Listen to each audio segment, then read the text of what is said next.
गरीबी, अपराध, हिंसा और आतंकवाद से निपटने के उपाय। तो हेलो फ्रेंड्स, कैसे हो आप सब लोग। उम्मीद करती हूँ सभी लोग अच्छे होंगे। श्रावस्ती में कौशल नरेश प्रसेनजीत को उपदेश देते हुए वृद्ध ने कहा, राज्य की अर्थव्यवस्था और न्याय प्रणाली सुधारो। सजा देने, जेल में रखने और शारीरिक दंड देने से अपराधों पर काबू नहीं पाया जा सकता। अपराध और हिंसा तो भूख और गरीबी के स्वाभाविक परिणाम होते हैं। अतः जनता की सहायता करने तथा उनकी सुरक्षा का सर्वोत्तम उपाय करने के लिए स्वस्थ अर्थव्यवस्था के निर्माण करने पर ध्यान केंद्रित करना उचित होगा। गरीब किसानों को भोजन, बीज और खाद्य उर्वरकों पर तब तक आर्थिक सहायता दी जाए जब तक वे आत्मनिर्भर न हो जाएं। छोटे व्यापारियों को पूंजी उधार दी जाए। सरकारी कर्मचारियों को पर्याप्त वेतन दिया जाए। लोगों से बेगार कराना बंद किया जाए। लोगों को अपना व्यवसाय धंधा चुनने का अवसर किया जाए।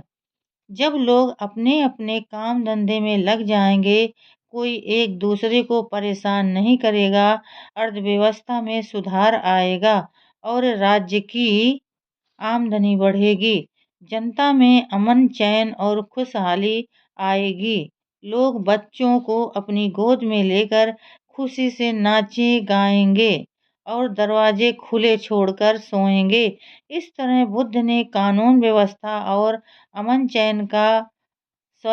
चैन कायम करने के लिए भय और दंड का सहारा न लेकर लोगों की समस्याओं को समझकर उन्हें सुलझाने को कहा, जिससे समस्या की जड़ को समाप्त किया जा सके।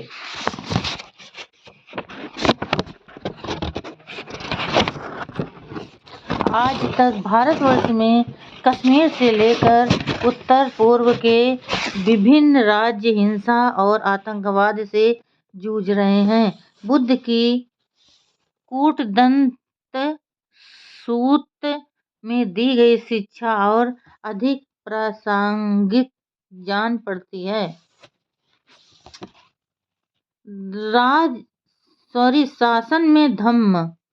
राजधर्म समझाते हुए गौतम बुद्ध कहते हैं, राजा को कोई निर्णय जल्दबाजी में नहीं लेना चाहिए, खूब विचार करके करना चाहिए। इसी तरह एक अन्य प्रसंग में भगवान ने कहा, राजा को मुकदमों का फैसला धर्म से, न्याय से करना चाहिए, राग, द्वेष तथा विकारों के वशीभूत होकर नहीं। कपिलवस्तु में राजा शुद्धोधन और शाक्य वंश के लोगों को उपदेश देते हुए गौतम बुद्ध ने कहा कि शासन और राजनीति में धम्म का प्रयोग करके शासन व्यवस्था को सुधारा जा सकता है, सामाजिक समानता लाई जा सकती है और सबको न्याय दिलाया जा सकता है।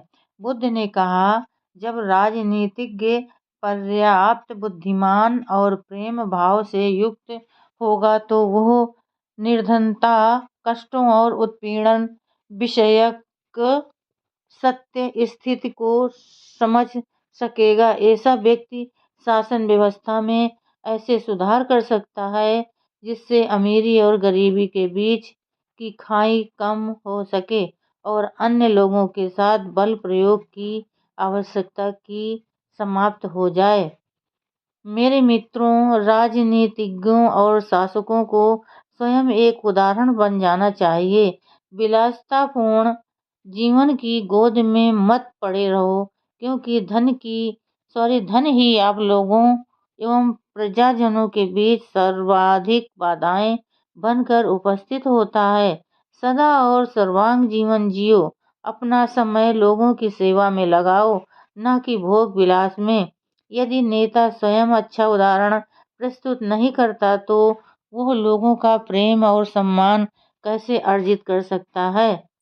सदा सहायता का शासन कानून और व्यवस्था के नियमों से सर्वथा भिन्न होता है। सदा सहायता का शासन दंड पर आधारित नहीं होता। सच्ची प्रसन्नता का आनंद सदा सहायता अथवा दया भाव से ही प्राप्त किया जा सकता है। जातक कथा में भगवान बुद्ध ने राजा आज के संदर्भ में राजनेता व सरकारी अधिकारी के 10 कर्तव्य बताए गए हैं। तो फ्रेंड्स, आज के लिए बस इतना ही। कल फिर मिलेंगे अगले नए वीडियो के साथ। तब तक के लिए फ्रेंड्स, जय भीम, नमो बुद्धाय।